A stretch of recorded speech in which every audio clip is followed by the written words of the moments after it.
Hello नमस्कार प्यारे बच्चों। भाई आज की हमारी क्लास जो आपके लिए है वो उसमें हम रे डायग्राम्स जो हमने कल रूल्स देखे थे उसी के आगे कंटिन्यू करेंगे। जो क्लास 10th का लाइट चैप्टर चल रहा है उसमें तो चलिए भाई देख लेते हैं फटाफट से। चार रूल जो हमने कल देखे थे उनका एक क्विक रिवीजन कर लेते हैं कि कब कहां पर से होकर के लाइट आफ्टर रिफ्लेक्शन पास होती है। पहला है हमारा इंसिडेंट रे जब पैरेलल आएगी। याद है ना सभी को कि जब इंसिडेंट रे पैरेलल आती है तो वो कहां से निकल जाती है, फोकस से होकर। बात किसी कर रहे हैं हम कॉनकेव मिरर की। दूसरा केस क्या था कि अगर रे ऑफ लाइट सेंटर से आएगी तो वो सेंटर से होकर ही लौट जाती है।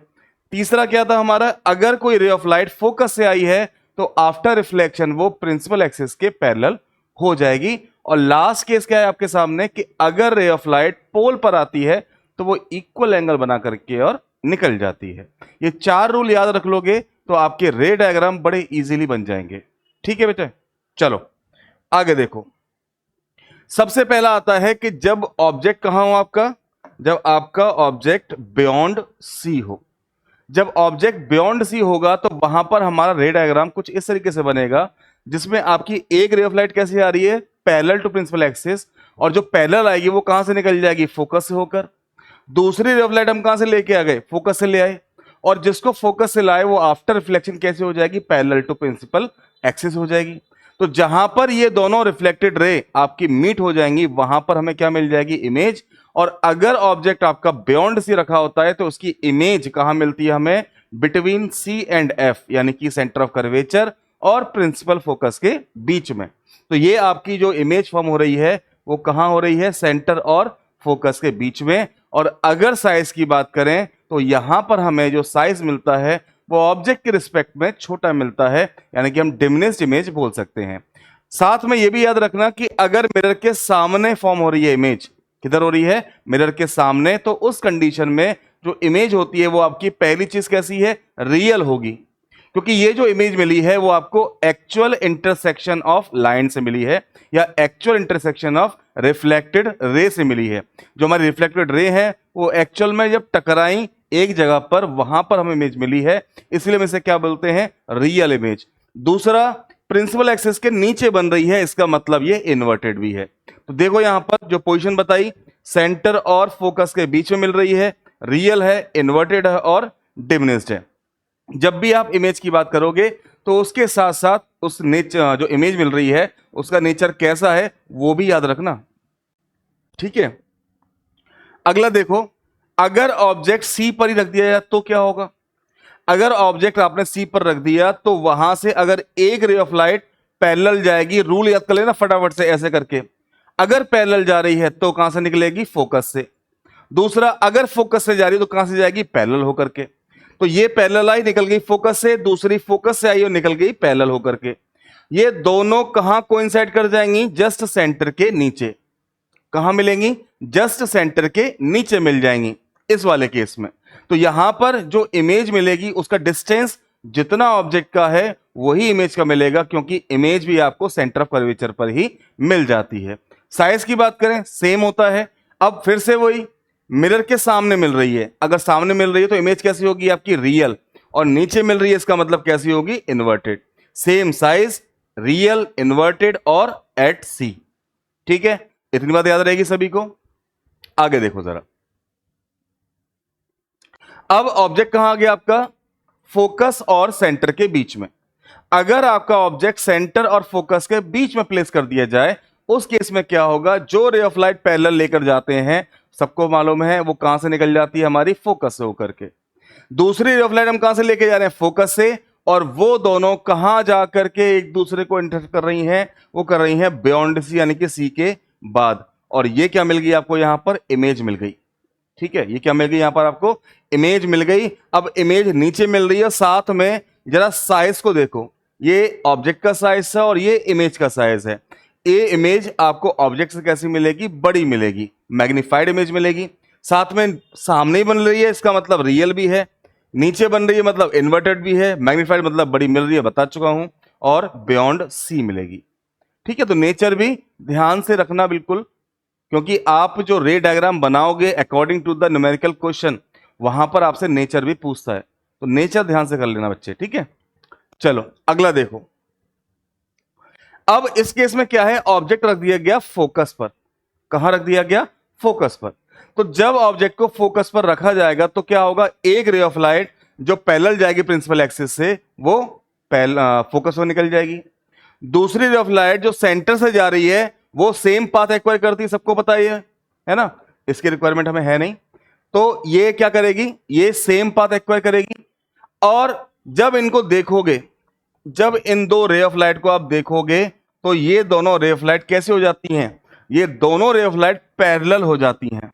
कैसी हो जाती हैं, पैरेलल हो जाती हैं। और जो पैरेलल रे ऑफ लाइट है वो कहां मीट करेंगी, वो जैसे पैरेलल की बात करते हैं, जब भी मैथ्स में आपने पढ़ा होगा पैरेलल लाइन कभी मीट नहीं करती, तो हम क्या बोल सकते हैं कि कहीं इन्फिनिटी पे जाकर के मीट कर देंगी। तो इमेज भी कहां मिलेगी हमें, कहीं इन्फिनिटी पे जाकर मिल जाएगी। अब जाता जा रहा नीचे ये बहुत दूर तक, कहां तक, इन्फिनिटी तक। तो इमेज कैसी मिलेगी, बहुत बड़ी मिलेगी। कैसी मिलेगी, बहुत बड़ी मिलेगी, हाईली मैग्नीफाइड मिलेगी या हाईली एनलार्ज बोल सकते हो। सामने मिल रही है मिरर के, मतलब रियल भी होगी, नीचे जा रही है प्रिंसिपल एक्सिस से, मतलब इन्वर्टेड भी होगी, और कहां मिलेगी, इन्फिनिटी पर मिलेगी। फोकस वाला केस ध्यान से याद रखना, पूछ लेता है। और इतना बता दूं कि अगर ऑब्जेक्ट आपका कहीं इन्फिनिटी पर है, उसी का ये वाला केस जस्ट अपोजिट है, यानी कि दोनों केस कैसे होते हैं, एक दूसरे के अपोजिट होते हैं। वहां पर ऑब्जेक्ट आपका इन्फिनिटी पे होता है, उससे रे ऑफ लाइट पैरेलल आती हैं। यहां पर ऑब्जेक्ट आपका फोकस पर आ गया, यहां पर रे ऑफ लाइट पैरेलल निकल जाती हैं, दोनों अपोजिट एक दूसरे के। अगला देखो, अब ऑब्जेक्ट कहां आ गया आपका, P और F के बीच में, यानी कि पोल और फोकस के बीच में। ये एक स्पेशल केस है कॉनकेव मिरर का, जिसमें ये रियल इमेज ना छोड़ बना करके वो वर्चुअल इमेज बना देता है। कैसे बनाएगा, जो रे ऑफ लाइट हम पैरेलल लेकर आए प्रिंसिपल एक्सिस के, वो कहां से निकल गई, आपकी फोकस से निकल गई। दूसरी रे ऑफ लाइट को जो हम सेंटर से लेकर आए हैं, वो सेंटर से आपको मालूम है कि सेम पाथ रिट्रेस कर लेती है। तो अब अगर इनको पीछे एक्सटेंड किया, जब पीछे आपने इनको एक्सटेंड किया तो ये कहीं जाकर के मिल गई, और जहां इनके मिलने का अपीयरेंस हुआ वही हमें क्या मिल गई, इमेज मिल गई। ये जो इमेज मिल रही है हमें ए डैश बी डैश, ये इमेज क्योंकि मिरर के पीछे मिल रही है, इसका मतलब ये इमेज कैसी हो गई आपकी, वर्चुअल एंड इरेक्ट। वर्चुअल इसलिए क्योंकि मिरर के पीछे है, इरेक्ट का मतलब ये प्रिंसिपल एक्सिस के ऊपर ही मिल रही है, और अगर प्रिंसिपल एक्सिस के ऊपर मिलती है इसका मतलब वो सीधी है, और सीधी को ही हम क्या बोलते हैं, इरेक्ट बोलते हैं। तो यहां पर इमेज जो मिलेगी आपको कैसी मिलेगी, वर्चुअल एंड इरेक्ट। साथ में कहां मिलेगी, मिरर के पीछे, यानी बिहाइंड द मिरर। ठीक है। और दूसरा, ऑब्जेक्ट से कंपेयर करें तो इमेज का साइज हमें बड़ा मिलता है, तो इमेज कैसी मिलेगी आपको, मैग्नीफाइड। वर्चुअल है, इरेक्ट है, मैग्नीफाइड है, और बिहाइंड द मिरर है। ठीक है। 5 केस अभी तक आपके हो गए हैं, सभी को सारे के सारे केसेस समझ में आ गए। अच्छा, काफी बच्चे ये भी पूछ लेते हैं कि सर डायरेक्टली हमसे रे डायग्राम पूछे जाते हैं। तो बच्चे डायरेक्टली रे डायग्राम तो बहुत रेयर है कि पूछे जाएं। आपको न्यूमेरिकल दिया जाता है या न्यूमेरिकल वैल्यू दी जाती है, उसके बेस पर आपसे एक रे डायग्राम बनवा लिया जाता है। और साथ में न्यूमेरिकल क्वेश्चन में आप रे डायग्राम अगर बना भी दो, पूछा ना भी जाए, तो वो आपके लिए पॉजिटिव पॉइंट है, नेगेटिव पॉइंट नहीं है। ठीक है। तो इसलिए रे डायग्राम बनाना आना चाहिए, साथ में उनकी प्लेसिंग याद रहनी चाहिए, ताकि आप जब न्यूमेरिकल करो, गलती से अगर आपसे प्लस माइनस की गलती हो जाए तो उसमें आपका आंसर कुछ और आएगा। लेकिन वहां उन वैल्यू से आपको एक दिमाग में चीजों को, मतलब एक स्ट्राइक कर जाना चाहिए कि मेरा ऑब्जेक्ट यहां रखा हुआ है तो मुझे इमेज यहां मिलनी चाहिए। मतलब उसकी एक लोकेशन पता चल जाएगी कि वो सेंटर ऑफ फोकस के बीच में बनेगी, सेंटर के बियॉन्ड बनेगी, फोकस और पोल के बीच में तो नहीं बनेगी, कहां बनेगी वो एक माइंड में क्लिक कर जाएगा, अगर रे डायग्राम आपको अच्छे से आ गए तो। ठीक है। इन सबकी पोजीशन क्या है, किस रिस्पेक्ट में इमेज कहां मिलेगी, कैसी मिलेगी, इससे आपको न्यूमेरिकल करने में बहुत हेल्प मिल जाती है। ठीक है। चलो अगला देखो, इस केस में क्या है, जो आपका ऑब्जेक्ट है वो कहां पर आ गया, अब इन्फिनिटी पर। ठीक है। जैसा मैंने बताया आपको, ऑब्जेक्ट कहां पर है आपका, इन्फिनिटी पर। तो अगर ऑब्जेक्ट इन्फिनिटी पर है तो उससे आने वाली रे ऑफ लाइट हमारे लिए कैसे होंगी, पैरेलल होंगी। तो ये आपकी आ रही है पैरेलल रे ऑफ लाइट, किसके पैरेलल है, प्रिंसिपल एक्सिस के। एक ये ले है। अब जितने भी पैरेलल रे ऑफ लाइट आती हैं वो कहां से निकलती हैं, फटाफट से बताओ। रूल्स में आपने पढ़ लिया है कि अगर रे ऑफ लाइट पैरेलल आ रही है प्रिंसिपल एक्सिस के, तो वो कहां से होकर के रिफ्लेक्ट बैक होती है, तो आंसर है फोकस से होकर के। तो ये रे ऑफ लाइट भी कहां से लेगी? फोकस से। ये भी कहां से लेगी? फोकस से। तो यहीं पर क्या मिल गई हमें? इमेज मिल गई। कहां मिल गई? यहां पर हमें इमेज मिल गई। तो ये जो इमेज मिल रही है वो कहां मिल रही है आपको? इन्फिनिटी की जो आपका ऑब्जेक्ट है उससे वो फोकस पर। कहां मिल रही है? फोकस पर। और साथ में यहां प्रिंसिपल एक्सिस पर ही मिल रही है, मतलब बहुत छोटी मिल रही है, बहुत डिमिनिश मिल रही है। साथ में मिरर के सामने, इसका मतलब रियल भी होगी और इन्वर्टेड भी होगी। ठीक है, तो रियल है, इन्वर्टेड है, हाईली डिमिनिश्ड है, ये इन्फिनिटी नहीं होगा। यहां क्या आ जाएगा आपका? फोकस। कहां मिलेगी आपको? फोकस और मिलेगी। ठीक है, तो ये टोटल मिलाकर के आपके कॉनकेव मिरर के लिए 6 केसेस जो होते हैं रे डायग्राम के, वो यहां पर हो गए। फिर भी किसी का डाउट रह जाए वो एक बार जरूर से पूछेगा। ठीक है, आगे देखो। अब यहां पर ये कुछ इस तरीके से दिया हुआ है आपको कि अगर ऑब्जेक्ट कहां रखा हुआ है, यहां पर देखो बियॉन्ड सी है, इमेज का मिलेगी आपको बिटवीन सी एंड एफ। यहां पर देखो अगर ऑब्जेक्ट रखा हुआ है फोकस और पोल के बीच में, इमेज का मिलेगी आपको बिहाइंड द मिरर। ठीक है, उन्हीं चीजों के बारे में बताया गया एक बार। ठीक है, तो याद कर लेना कि पोजीशन ऑफ इमेज किसके केस में क्या बनेगी, जो मैंने आपको बताया। ठीक है, चलो अब जरा क्वेश्चन देखो, सॉल्व क्वेश्चन है आपके सामने, तो एक बार आप इसे करने की कोशिश करना खुद से। ठीक है, खुद से करने की कोशिश करना, बाकी क्वेश्चंस मैं आपको कराऊंगा थ्योरी के बाद में। तो अब पकड़ लेते हैं हम अपना अगला टॉपिक।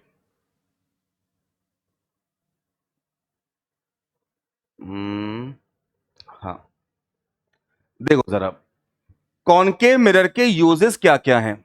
कॉनकेव मिरर आपका कहां कहां पर यूज किया जाता है, तो वो यूजेस आपको आने चाहिए। ठीक है, जैसे कि पहला यूज है, concave mirror are use in torches, search lights and vehicle headlights to get powerful parallel beam of light. कहां यूज की जाती है? जो आपकी गाड़ियों की हेडलाइट्स होती हैं, टॉर्च लाइट होती हैं, इन सब में क्या यूज किया जाता है? कॉनकेव मिरर, ताकि उसका आपको फोकस एक अच्छा मिल सके। दूसरा है concave mirror used as shaving mirror. इसको हम शेविंग मिरर के तरह भी यूज करते हैं, क्योंकि शेविंग मिरर में क्या चाहिए? कोई अपने गाल को जैसे कि यहां से शेव कर रहा है, तो इसको छोटा वाला एरिया है, कोई छोटा सा पोर्शन, कहीं बाल तो नहीं रह गया, उसको देखने के लिए उसका क्या चाहिए? उसकी बड़ी इमेज चाहिए। तो क्या करेगा वो उस मिरर को प्लेस करा देगा फोकस और पोल के बीच में, यानी कि चेहरे के कहीं आसपास। तो उसे उसकी इमेज जो दिखाई देगी वो कैसी दिखाई देगी? बड़ी दिखाई देगी, और वो इजीली अपनी शेविंग कर सकता है। ठीक है, अगला है डेंटिस्ट यूज करते हैं to see large image of the teeth. जो डेंटिस्ट होते हैं वो दांतों की बड़ी इमेज ऑब्टेन करने के लिए कॉनकेव मिरर का ही यूज करते हैं। अगला है ये सोलर फर्नेसेस में यूज होता है, ताकि बहुत ज्यादा इंटेंसिटी की लाइट इकट्ठी हो जाए और वो फर्नेस अपना काम कर सके। और कहां होता है? डॉक्टर्स हेड मिरर में भी यूज किया जाता है, यानी कि डॉक्टर्स जो उनके हेड मिरर लगा होता है वहां भी क्या करते हैं? ये इसी कॉनकेव मिरर का यूज करते हैं, ताकि जो स्मॉल एरिया है उसकी बड़ी बड़ी इमेज दे सकें, जैसे कि नोज है, थ्रोट है, ईयर है, टीथ है, और उन्हें आराम से एग्जामिन कर सकें। तो कुछ यूजेस थे आपके ये 5, ध्यान से याद कर लेना, ज्यादा नहीं पूछेगा, दो तो पूछ ही लेता है आपसे कि कोई भी 2 यूज बता दो कॉनकेव मिरर के। तो आप कोई भी 2 मिरर के यूज, सबसे इजी रहता है कि व्हीकल में हेडलाइट, शेविंग मिरर, सबसे इजी रहता है। सोलर फर्नेसेस याद हो जाए वो भी बेटर है, 5 याद हो जाए वो सबसे ज्यादा बेटर है। ठीक है, तो एक बार इनको पढ़ लेना, पढ़ते ही समझ में आ जाएंगे, कोई इनमें ऐसा कुछ है नहीं। ठीक है, चलो आगे देखो जरा। अब रे डायग्राम आपके जो आते हैं वो आते हैं कॉन्वेक्स मिरर के लिए। तो कॉन्वेक्स मिरर में जो हमें इमेज फॉर्म करानी होती है उसके लिए भी क्या है? कुछ रूल्स हैं, और उन्हीं रूल को हमें एक बार देखना है, क्योंकि बिना रूल के आप रे डायग्राम तो नहीं बना सकते। अगर रूल पता होंगे तो आपको मालूम होगा कि रे ऑफ लाइट कहां से आ रही है, कहां जाएगी। अगर आपको यही नहीं पता कि रे ऑफ लाइट को आफ्टर रिफ्लेक्शन लेके जाना कहां से है, तो रे डायग्राम कैसे बन जाएंगे? तो इसलिए सबसे पहले आपको इनके रूल पता होने चाहिए, उसके बाद रे डायग्राम की बात होनी चाहिए। ठीक है, चलो तो पहला रूल देखिए। पहला रूल क्या कहता है कि अगर कोई ray of light parallel to principal axis आएगी, पैरेलल टू प्रिंसिपल एक्सिस आएगी, तो वो क्या हो जाएगी? डाइवर्ज हो जाएगी। क्या हो जाएगी? दूर भाग जाएगी। और अपीयर क्या होगा? कि वो कहीं फोकस से आई है। ठीक है, यानी कि अगर इसको देखो तो कॉनकेव जैसा ही है, बस उसमें फर्क क्या था, उसमें एक्चुअली फोकस से जाती है, तो इसमें अपीयर होता है कि वो फोकस से आ रही है। ठीक है, यहां पर क्या रहेगी आपकी डॉटेड लाइन रहेगी, क्योंकि कॉनकेव मिरर कन्वर्जिंग था, ये मिरर डाइवर्जिंग है, ये रे ऑफ लाइट को डाइवर्ज कर देगा, दूर दूर फेंक देगा। ठीक है, अगला देखो, अगर कोई ray of light centre of curvature की तरफ आएगी, किधर आएगी, सेंटर ऑफ कर्वेचर की तरफ आ नहीं पाती, क्योंकि क्या है, मिरर की बैक साइड है, टकरा के क्या हो जाएगी, लौट जाएगी और सेम पाथ रिट्रेस करेगी। ये अपीयर तो हो रहा है कि कहां तक आ रही है, सेंटर तक आ रही है, और यहीं से क्या हो गई, लौट गई।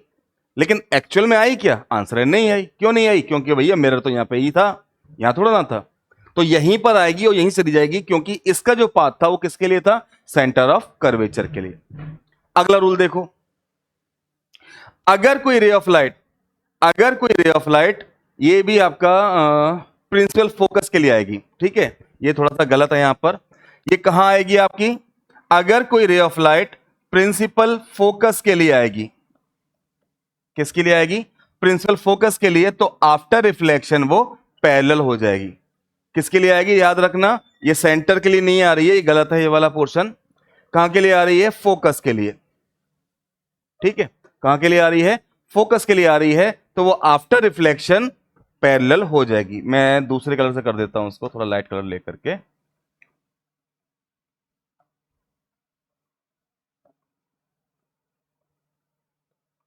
अब ये क्लियर विजुअल होगा आपको। ठीक है, तो कहां आ रही है, ये फोकस पर आ रही है, और उसके बाद क्या हो जा रहा है, ये पैरेलल हो जा रही है प्रिंसिपल एक्सिस के। लास्ट रूल भी देख लो, अगर कोई रे ऑफ लाइट पोल पर आएगी, कहां आएगी, पोल पर, तो वो इक्वल एंगल बनाकर क्या हो जाएगी, रिफ्लेक्ट बैक हो जाएगी। यानी कि ये तो डिक्टो सेम है कॉनकेव के जो था, वही यहां पर कॉन्वेक्स के लिए भी एज इट इज है। ठीक है, इसमें कोई चेंज नहीं है। अब बात आती है कि इसके जो रे डायग्राम है, जैसे हमने कॉनकेव में देखे थे, कॉनकेव में टोटल मिलाकर के 6 रे डायग्राम थे, लेकिन यहां पर हमारे पास केवल 2 रे डायग्राम होते हैं। उसका रीजन यह है क्योंकि इसके पास, आपको अगर याद हो, मैंने जब आपको कॉनकेव मिरर और कॉन्वेक्स मिरर की स्टार्टिंग बताई थी, तब मैंने बताया था कि कॉनकेव मिरर के पास में रियल फोकस होता है और कॉन्वेक्स मिरर के पास में वर्चुअल फोकस होता है। मतलब इसका फोकस बैकवर्ड लाई करता है, पेंटेड साइड की तरफ लाई करता है। तो इसीलिए इसके पास जो पोजीशन बचती है ऑब्जेक्ट को प्लेस कराने की, वो बहुत लिमिटेड हो गई। या तो आप ऑब्जेक्ट को कहीं इंफिनिटी प्लेस करा दोगे, या फिर उसे आप मिरर के आसपास कहीं प्लेस करा दोगे। ना इसके पास रियल फोकस है, ना सेंटर है, तो हम बोल नहीं सकते कि सेंटर की तरफ कराना है, बियॉन्ड सेंटर कराना है, बिटवीन सेंटर एंड फोकस कराना है, या एट फोकस कराना है ही नहीं। वो केवल कौन सा बचा, या तो इंफिनिटी या किसी फिनाइट डिस्टेंस पे। फिनाइट का मतलब मिरर के आसपास या पोल के आसपास कहीं भी रख दो। ठीक है, देखो जरा, तो पहला रे डायग्राम है इसका, जब ऑब्जेक्ट कहां है आपका, इंफिनिटी पर। जब ऑब्जेक्ट इंफिनिटी पर होगा तो क्या होगा, रे ऑफ लाइट तो पैरेलल आएंगी, और अगर पैरेलल आएंगी तो वो क्या होगा, अपीयर होगा कि कहीं फोकस से डाइवर्ज हो रही हैं, क्योंकि क्या करेगा, ये कॉन्वेक्स मिरर है, डाइवर्ज करेगा। तो क्या कर दिया इसने, डाइवर्ज कर दिया। अपीयर क्या हुआ, कहां से आई है, फोकस से। तो सारी की सारी रे ऑफ लाइट कहां से आ रही है, फोकस से। इसका मतलब जो इमेज है वो भी कहां मिलेगी, इसकी फोकस पर। तो याद रखना, इमेज कहां मिलेगी, फोकस पर, और जो इमेज मिल रही है वो मिरर के पीछे मिल रही है। ठीक है, कहां मिल रही है, मिरर के पीछे, इसका मतलब वर्चुअल हो गई। और वर्चुअल साथ में क्या चलेगा, उसका इरेक्ट चलेगा, और बहुत छोटी मिलती है, यानी कि हाईली डिमिनिश भी हो गया। ठीक है, ये पहला केस है कॉन्वेक्स मिरर का। दूसरा केस, जब ऑब्जेक्ट कहां रख दिया आपने, इंफिनिटी और पोल के बीच में, मतलब वही फाइनाइट डिस्टेंस है, पोल के आसपास कहीं भी रख दिया। तो ये रख दिया आपने कहां पर, पोल के पीछे कहीं। तो जो रे ऑफ लाइट पैरेलल जाएगी वो क्या हो जाएगी, डाइवर्ज हो जाएगी, और जो डाइवर्ज हो जाएगी वो अपीयर क्या होगी, कहां से आई है, फोकस से आई है। दूसरी रे ऑफ लाइट को आप कैसे लेकर गए, दूसरी लाइट को लेकर गए सेंटर की तरफ। तो जिसे आप सेंटर की तरफ लेकर जाओगे वो क्या हो जाएगी, वो तो सेम रिट्रेस पाथ कर लेगी, यानी कि उसी पाथ को रिट्रेस करेगी, लौट गई यहां से। अपीयर क्या हुआ, कहां से आ रही है, फोकस से। तो जहां पर इन दोनों रे ऑफ लाइट के मीट का अपीयरेंस होगा, वहीं क्या मिलेगी आपको, इमेज मिल जाएगी। तो ये जो मिल रही है आपको ए डैश बी डैश, ये क्या है, इस ऑब्जेक्ट की इमेज है। अगर साइज की बात करें, कंपेयर कर लो, साइज कैसा मिलेगा, छोटा। और यही इसकी खासियत है कि ये हर केस में आपको इमेज जो देगा ना, कॉन्वेक्स मिरर हमेशा डिमिनिश्ड इमेज देगा, ये कभी बड़ी इमेज नहीं देता है। ये इसका एक पॉजिटिव रेशियो मान लो, पॉजिटिव पॉइंट मान लो, जिसकी वजह से इसके अपने खुद के बहुत सारे यूजेस हैं। ठीक है, तो एक बार देख लो फटाफट से, पोजीशन क्या है, फोकस पर, सॉरी फोकस नहीं है ये, एट एफ नहीं है, बिटवीन है, बिटवीन एफ एंड पी, यानी कि फोकस और पोल के बीच में बनती है। ठीक है, कहां बनती है, फोकस और पोल के बीच में, एट फोकस नहीं होगा इसका। वर्चुअल बनेगी, इरेक्ट बनेगी और डिमिनिश मिलेगी, यानी कि छोटी इमेज मिलेगी। ठीक है, ये क्लियर हो गए। दोनों रे डायग्राम हमारे हो गए कॉन्वेक्स मिरर के, और 6 रे डायग्राम हो गए हमारे कॉनकेव मिरर के। ये टोटल सारे के सारे रे डायग्राम आप एक बार खुद से प्रैक्टिस करके जरूर देखना, क्योंकि ये बहुत काम आएंगे आपके आपके एग्जाम के लिए, आपके न्यूमेरिकल के लिए, हर चीज में। ठीक है, चलो आगे देखो जरा। अब जैसे कि आपने देखा होगा, शॉप में सिक्योरिटी मिरर लगा होता है।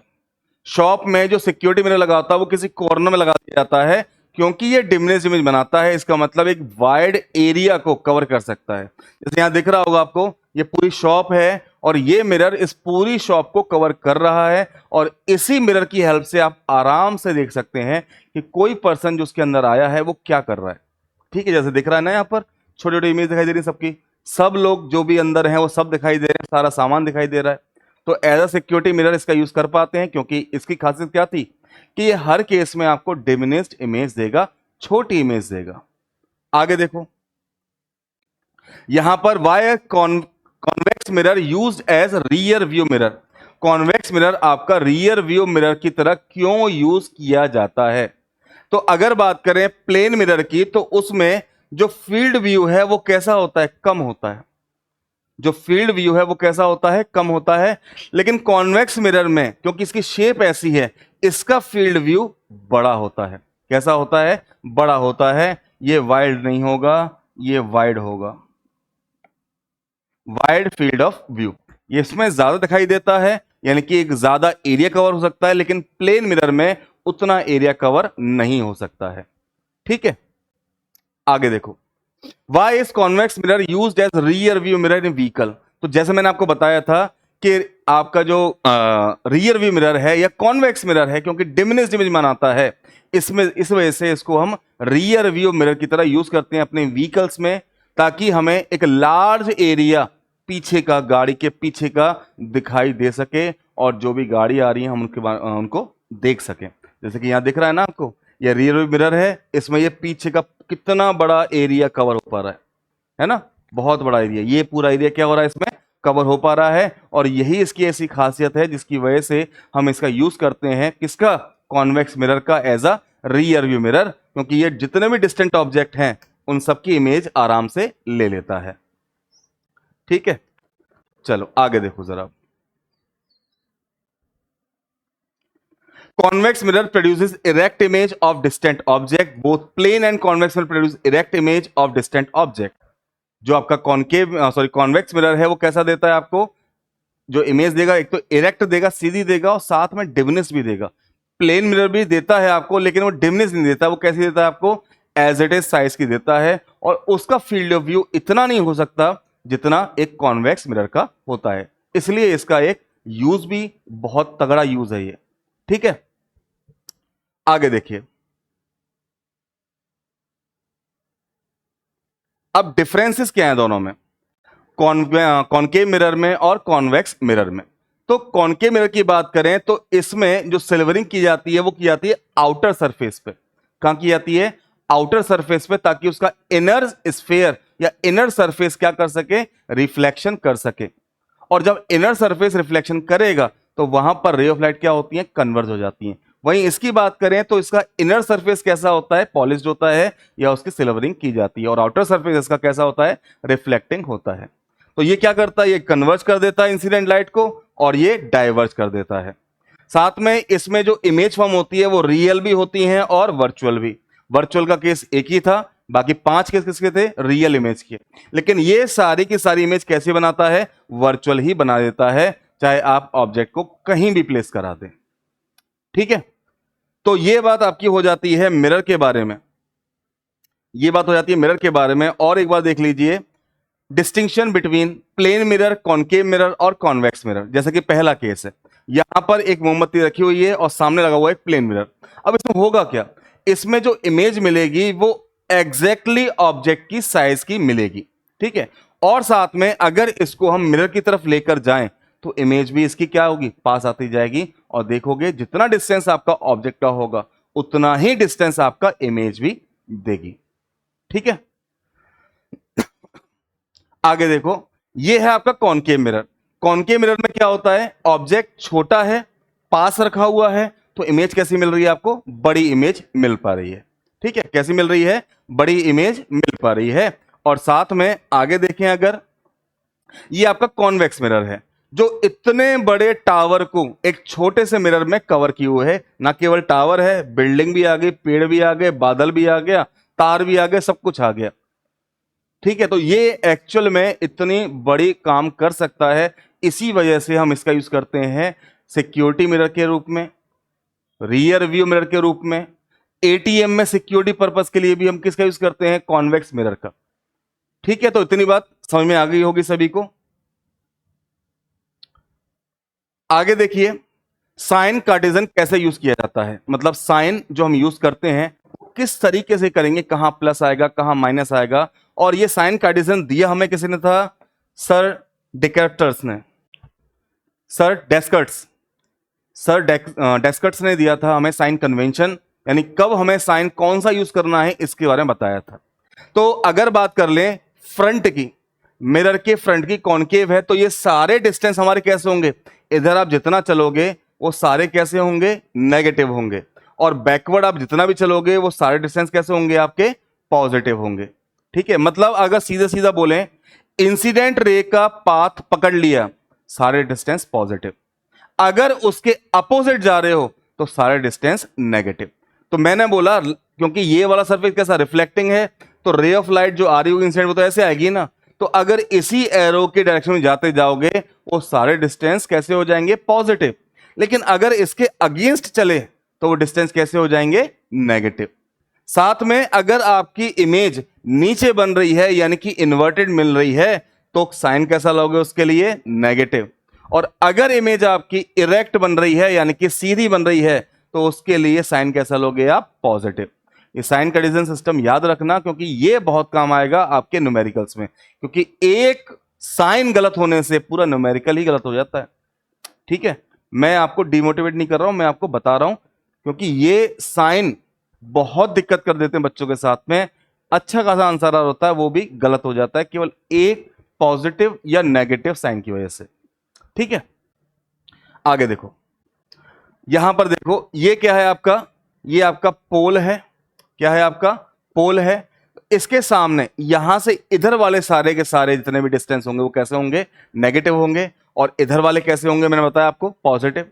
इमेज अगर नीचे बन रही है तो कैसे होंगे, नेगेटिव। ऊपर बन रही है तो कैसे होंगे, पॉजिटिव, ठीक है। तो चलो अभी पहले जो पॉइंट दे रखे उन्हें एक बार देख लो। Object should always to the left of the mirror. यहां पर जो ऑब्जेक्ट रखा जाएगा वो किधर रखा जाएगा, इसके लेफ्ट साइड। अब ऐसा नहीं है कि मिरर आपको ऐसे रखा मिल जाए, ऐसा रखा मिल जाए तो ये उल्टा हो जाएगा, क्योंकि अब रे ऑफ लाइट कैसे आएगी, फिर ऐसे आएगी, ठीक है। ये याद रखना, जरूरत नहीं है कि लेफ्ट में ही होगा, मिरर घूम भी सकता है। आप मिरर को ऐसा ना रख के ऐसे रख दो, जरूरत थोड़ा ना कि आपको ऐसे ही रखना है। बात समझ में आ रही है तो नहीं, तो ऐसे रख दिया तो रे ऑफ लाइट इंसिडेंट ऐसे आएगी, ऐसे रख दिया तो रे ऑफ लाइट ऐसे आ रही होगी। तो आपको इंसिडेंट लाइट का पाथ फॉलो करना है और कुछ नहीं करना है। वो बात फॉलो कर ली, सारे न्यूमेरिकल बढ़िया तरीके से हो जाएंगे आपके, ठीक है।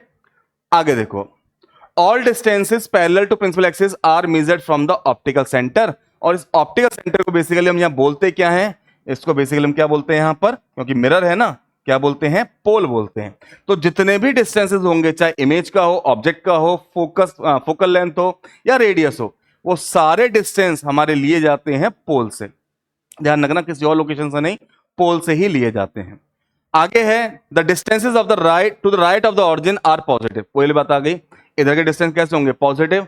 इधर के डिस्टेंस कैसे होंगे, नेगेटिव। ऊपर वाला पॉजिटिव, नीचे वाला नेगेटिव। यही सारी चीज इसमें दे रखी है, ठीक है, तो ये हो गए आपके साइन कन्वेंशन के बारे में। फिर भी अगर साइन कन्वेंशन में कोई छोटी सी दिक्कत भी आ रही हो तो ये बता देना, मैं इसको ड्रॉ करके और अच्छे तरीके से आपको एक बार और बता दूंगा। वैसे समझ में आ गया होगा इसमें, है ना, इतना कोई टफ भी नहीं है, बहुत ईजी ही है। फिर भी कोई डाउट रह जाए तो एक बार जरूर से पूछना। आगे देखो, ये अब दे रखा है, वही चीजें हैं। इमेज देखो जरा कहां मिल रही है। इमेज मिल रही है मिरर के सामने, और अगर इमेज आपको मिरर के सामने मिल रही है तो खुद बताना इंसिडेंट लाइट का पाथ ये वाला है, ऐसे जा रही है। तो डिस्टेंस हमारे जो लेने हैं, हमें तो अपोजिट जाना पड़ेगा ना। तो यहां से अगर मैं यहां जा रहा हूं ऑब्जेक्ट के लिए या इमेज के लिए यहां जा रहा हूं, ये सारे डिस्टेंस मेरे कैसे हो जाएंगे? नेगेटिव।